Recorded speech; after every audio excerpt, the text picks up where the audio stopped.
Selamat siang, Bapak-bapak, Ibu-ibu, atau teman-teman yang mengikuti kursus online saya ini. Kita ketemu lagi dan sekarang saya mau meneruskan masalah isolasi. Kalau kemarin kita sampai ke jenis-jenis isolasi, maka kali ini saya akan menjelaskan mengenai kerusakan dan pengetesan isolasi. Seperti benda lainnya, maka isolasi juga dapat rusak, sehingga harus bocornya besar, bahkan dapat terjadi hubungan singkat.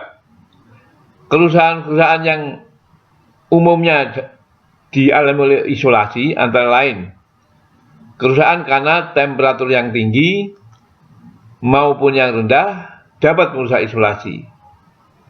Kemudian juga kerusakan karena tegangan yang di atas tegangan kerjanya diterapkan. Walaupun dia nggak terlalu jauh ya, suatu saat dia akan juga kalau makin lama isolasinya juga akan rusak juga. Kemudian penggunaan yang salah, misal isolasi yang perlu udara kering ditempatkan pada daerah yang lembab.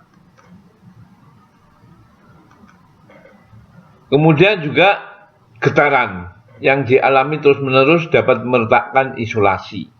Misalkan pada ujung kabel yang di terminal motornya berputar, dia akan bergetar. Kalau kita pakai kabel biasa, maka kabel ini nanti isolasinya suatu saat pasti akan rusak karena getaran tersebut. Jadi kalau sudah banyak getaran, sebaiknya kita memakai kabel yang fleksibel, yang bisa bergerak itu, sehingga dia tidak akan rusak oleh getaran. Kemudian juga karena terkena cairan kimia, ya. Misal minyak pelumas, piring, debu kotoran yang mengandung cairan kimia. Nah ini kalau kumpul di kabel, ya, menempel di kabel, isolasinya juga bisa rusak. Kalau memang isolasi itu isolasi biasa yang bukan dibuat tahan cairan kimia. Kemudian juga terkena ultraviolet. Nah ini yang paling banyak, yaitu kabel-kabel udara atau kabel yang dipasang di atas tanah. Dia kalau kena ultraviolet akhirnya getas atau merepel lah istilahnya kalau orang Jawa itu. Jadi kena ultraviolet, karena itu kalau kabel-kabel udara itu isolasinya sudah dibikin khusus yang tahan terhadap ultraviolet. Kemudian rusak lainnya masih banyak lagi, tapi nggak akan saya sebut satu persatu. Masalahnya sekarang adalah apa? Masalahnya adalah kalau kita mau masang kabel atau kita ingin tahu kabel ini masih baik atau tidak, bagaimana caranya? Caranya ialah dengan pengetesan.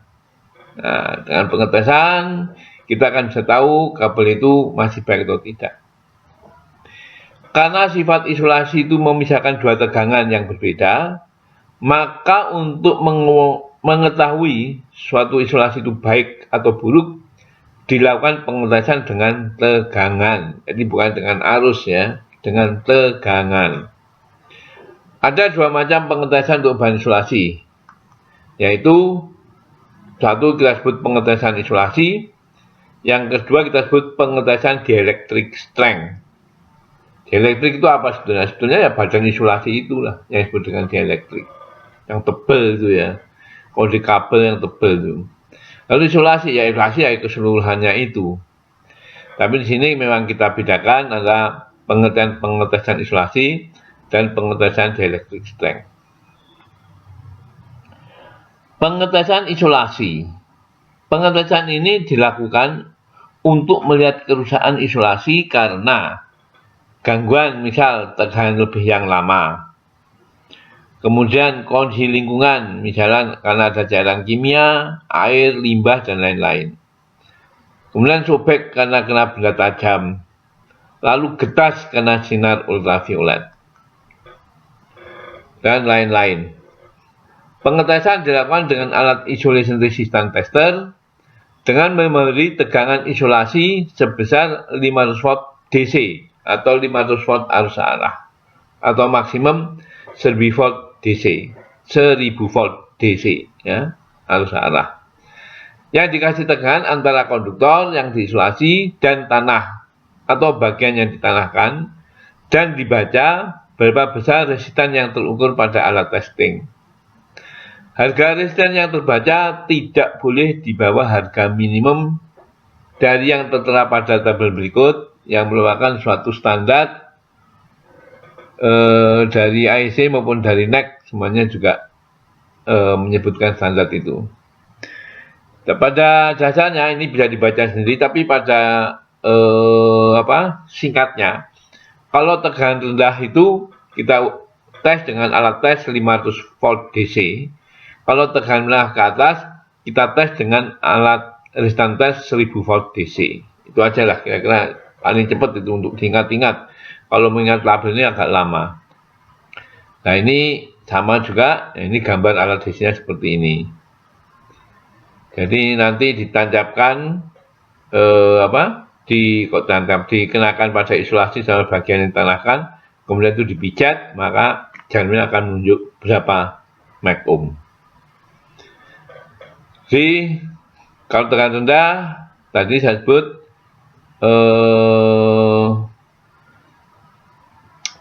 alatnya 500 volt DC, penunjukannya sekitar 1 mega. Kalau tegangan menengah, alat juga 1000 volt DC, penunjukannya sekitar 1 mega juga. Bisa dilihat lah persisnya di tabel itu. Saya juga nggak hafal. Kalau mau ngetes, mau rendah sekian, ya lihat tabelnya. Kalau nggak hafal lagi. Kadang-kadang ingat, kadang-kadang nggak juga. Sekarang kita masuk ke pengetesan dielectric strength ya. Tadi kan itu pengetesan isolasi, sekarang dielectric strength. Jadi yang seperti yang disebutkan tadi, dielectric strength adalah badan dari isolasi tersebut. Sedangkan dielectric strength atau kekuatan dielectric adalah ketahanan isolasi terhadap tegangan lebih yang terjadi. Jadi ini kita ngecek apakah cukup tahan terhadap tegangan lebih yang kadang-kadang melonjak tinggi. Itu. Jadi kapan tegangan lebih tersebut dapat terjadi atau tegangan melonjak itu dapat terjadi? Pada saat pembukaan switching. Pada saat dari gangguan single fase ke tanah. Ini juga kadang-kadang bisa tinggi. Untuk fasa-fasa yang tidak terganggu, tegangan bisa naik juga. Kemudian bila terjadi rambatan tegangan petir dan lain sebagainya yang tidak saya sebut satu persatu lagi. Kenaikan tegangan tersebut bervariasi, tetapi dapat bergeser sampai 4 kali tegangan fasa ke tanah, terutama tegangan transisinya atau tegangan transisi, tegangan pada saat terjadi. T0 misalkan ya, T0 itu biasanya tinggi, kemudian dia akan turun.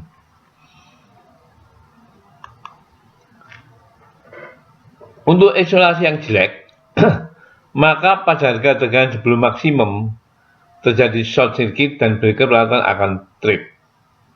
Jadi caranya ini mengetesnya itu adalah tegangan dinaikkan sedikit-sedikit gitu. Sedikit-sedikit sampai ke tegangan maksimum yang diizinkan. Kalau untuk isolasi cair, misalkan ya, itu tadi yang padat yang dijelaskan tadi itu adalah untuk isolasi padat. Kalau yang cair tidak, dia cairan dimasukkan tabung, dikasih elektrode atau anoda katode, diberi jarak 1 cm, kemudian diberi tegangan. Nah, anoda katodenya diberi tegangan. Bila baik, sampai 10 menit dia tidak akan trip. Peralatan, artinya breaker peralatan itu tidak akan trip. Jadi setelah dikasih tegangan sampai batas yang diizinkan, lalu didiamkan 10 menit. Kalau tidak trip berarti cairan itu bagus.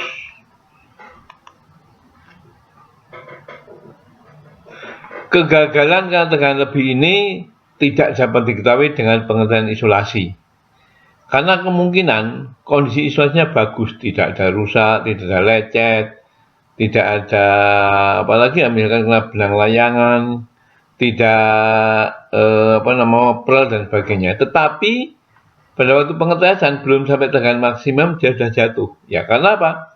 Karena memang kekuatan dielectriknya yang rendah. Jadi kita mungkin salah waktu menentukan membeli membeli material tersebut.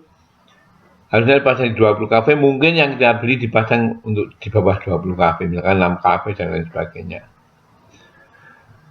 Pengetesan dilakukan dengan arus DC, ya, dengan besar tegangan sebesar 4 kali volt atau tegangan fasa ke netral selama 10 menit.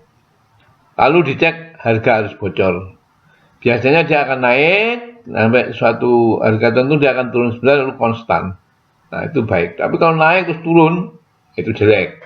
Maksudnya turun sampai 0 jelek, pasti sudah trip. Atau mungkin bisa juga dia naik belum sampai maksimum, dia sudah trip juga ya, karena dia jelek. Itulah kira-kira pengetesan kekuatan dielektrik. Ini gambarnya, karena nggak usah saya jelaskan. Nah, sekarang ada lagi satu pengetesan berkabel yang disebut dengan pengetesan partial discharge. Sebetulnya ini bukan pengetesan, tapi apa ya? Pemeliharaan.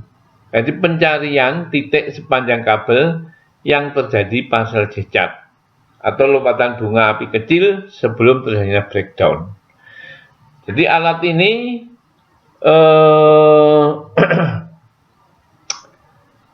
bagaimana ya, digunakan frekuensinya lain. Jadi apa? Bukan frekuensi, maksud saya tegangannya bukan DC, bukan AC, tapi tegangan yang berosilasi. Tegangan yang berosilasi. Kenapa? Ya karena dari pengalaman yang saya baca di literatur, kalau tegangan DC maupun AC itu tidak bisa mendeteksi adanya rambatan air yang masuk di dalam isolasi. Tapi kalau pakai tegangan osilasi, dia bisa diketahui. Karena itu dalam pengetesan partial discharge kita menggunakan tegangan yang berosilasi.